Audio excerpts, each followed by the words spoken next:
دیکھنے اور سننے والوں کی خدمت میں میرا سلام۔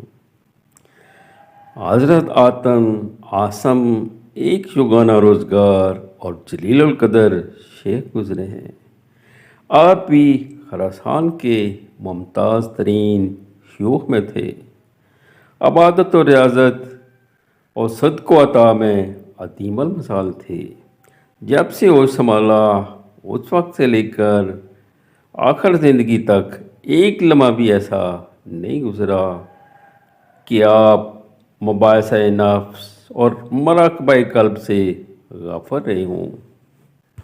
آپ نے خرقہ خلافت حضرت شفیق مالکی رحمۃ اللہ علیہ سے حاصل کیا اور انہیں سے تعلیم باطنی حاصل کر کے درجہ کمال کو پہنچے۔ خراسان میں آپ کی بڑی عزت اور تکریم تھی۔ خلق و سیرت میں بھی اپنا نظیر نہ رکھتے تھے۔ جس سے ملتے اس سے اندھا پیشانی سے پیش آتے تھے۔ ذرا یہ شان بندہ نوازی ملاحظہ فرمائیے۔ ایک خاتون آپ سے کوئی فقہی مسئلہ پوچھنے کے لیے آپ کی خدمت میں حاضر ہوئی۔ اتفاق سے اس کے ہارا جانے کا مرض تھا۔ وہ شرم سے پانی پانی ہو جاتی تھی۔ ندامت سے سر اونچا نہیں ہوتا۔ آپ اس کی شرم و شرمندگی کا احساس کر کے فرماتے ہیں، میں اونچا سنتا ہوں، بلند آواز سے کہو کیا کہنا چاہتی ہو۔ یہ سن کر عورت کی جان میں جان آئی۔ اس نے آپ سے سوال کیا اور آپ نے اس کا سوال کا جواب دے دیا۔ جب تک وہ زندہ رہی آپ نے خود کو بہرائی بنائے رکھا تاکہ اسے شرمندگی نہ ہو۔ اس کے مرنے کے بعد لوگوں کو یہ راز معلوم ہوا۔ اللہ اللہ، ایک یہ بزرگ تھے کہ ایک عام عورت کی درداری اور رفع شرم کے لیے برسوں بہرے بنے رہے تھے، اور ایک ہم ہیں کہ لوگوں کے عیوب کی تلاش و تجسس میں لگے رہتے ہیں، اور موقع مل جاتا ہے تو پھر انہیں رسوا، بدنام اور شرمندہ کرنے میں کوئی دقیقہ اٹھا نہیں رکھتے۔ اللہ تعالیٰ کو یہ امر سخت ناگوار ہوتا ہے کہ اس کے بندے ہی اس کے کسی بندے کی پردہ دری کر کے اس کی رسوائی پر تیار ہو جائیں۔ آپ نہایت با اخلاق اور دوسروں کے جذبات اور احساسات کی پرواہ کرنے والے تھے، جیسا کہ ہم ظاہر کر چکے ہیں۔ ایک خاتون کو معاذ شرم و ندامت سے محفوظ رکھنے کے لیے آپ برسوں بہرے بنے رہے۔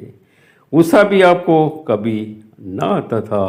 بقول محمد رازی رحمۃ اللہ علیہ، صرف ایک مرتبہ زندگی بھر میں آپ کو اس بنا پر غصہ آیا۔ آپ نے بازار میں جاتے ہوئے دیکھا، آپ کے ایک مرید کو ایک بنیا پکڑے ہوئے کہہ رہا ہے، تو میری دکان سے سودا تو لے کر کھا گیا، اب مجھے اس کی قیمت تو دے۔ بنیے سے فرمایا، بھائی کچھ مربت سے کام لے۔ اس نے صاف صاف جواب دیا کہ میں مربت نہیں کرتا۔ اس جواب پر آپ کو غصہ آ گیا۔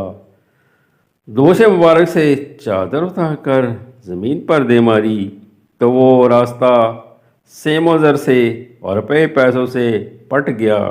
فرمایا، تیرا جتنا واجب ہے لے لے، مگر ایک پیسہ زیادہ نہ لینا ورنہ تیرا ہاتھ بھی سوکھ جائے گا۔ بنیا آخر بنیا ہی تھا، اس نے زیادہ لے لیا۔ اسی وقت اس کا ہاتھ خشک ہو گیا۔ فرمایا، نیکی اس طرح کر کہ اللہ کے سوا اور کسی کو خبر نہ ہو۔ باری تعالیٰ تجھے ظاہری عزت اپنی طرف سے انعام کے طور پر عطا کرے گا۔ جہاں رہے اللہ کی اطاعت اور عبادت کرتا رہے تاکہ اس کی مخلوق تیری خدمت کرے۔ ایک دفعہ آپ بلخ میں واعظ فرما رہے تھے، کہہ رہے تھے، یا اللہ، اس مجلس میں تیرے بندوں میں جو سب سے زیادہ عاصی و گناہگار ہے تو اسے بخش دے۔ ایک کفن چور بھی واز سن رہا تھا۔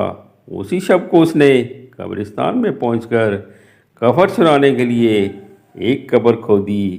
اسی وقت اس نے ایک غیبی آواز سنی، ہم تو تجھے آسامی کی مجلس میں بخش چکے، اب پھر تو گناہ کا ارتکاب کر رہا ہے۔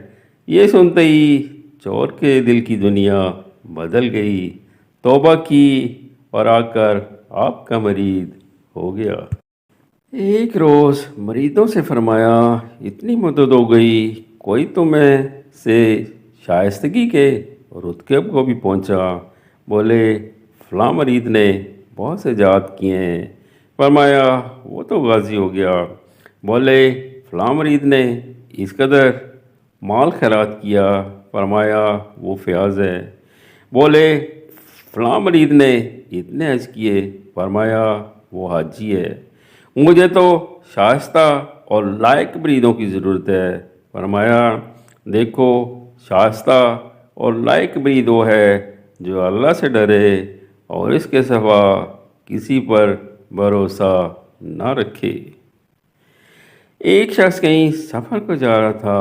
آپ نے اسے نصیحت کی کہ دیکھ، اگر یار چاہتا ہے تو اللہ کافی ہے، ہم ریبوں کی آرزو ہے تو کرامن کاتبین کافی ہیں، عبرت کی ضرورت ہے تو دنیا کافی ہے، مؤنث کی تمنا ہے تو قرآن کافی ہے، کام کی ضرورت ہے تو عبادت بہت ہے، واز چاہتا تو موت کافی ہے، اگر یہ سب کچھ تجھے پسند نہیں تو تیرے لیے دوزخ کافی۔ آپ نے فرمایا، کسی شخص سے کوئی چیز نہ لیا کرو، نہ مانگا کرو، لینے اور مانگنے میں ذلت ہوتی ہے۔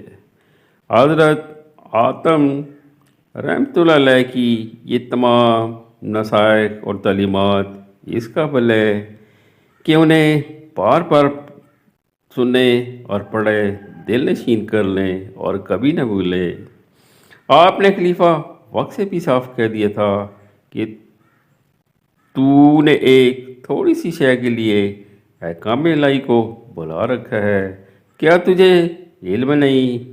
اللہ تعالیٰ نے دنیا کے متعلق صاف طور پر کل متاع الدنیا قلیل فرمایا۔ اس نے آپ کو بہت کچھ نذرانہ دینا چاہا۔ آپ نے فرمایا، میں تو عہد کیے ہوں کبھی کسی سے کچھ نہ مانگوں اور نہ لوں، تو مجھے سیم و زر دیتا ہے۔ میری یہ حالت ہے کہ دنیا اور عقبہ بھی لینے کے لیے تیار نہیں، میرے لیے اللہ ہی کافی ہے۔ یہ ہوتی ہے اللہ کے خاص بندوں کی خاص پہچان۔ رب العزت ہم پہ بھی اپنا کرم کرے۔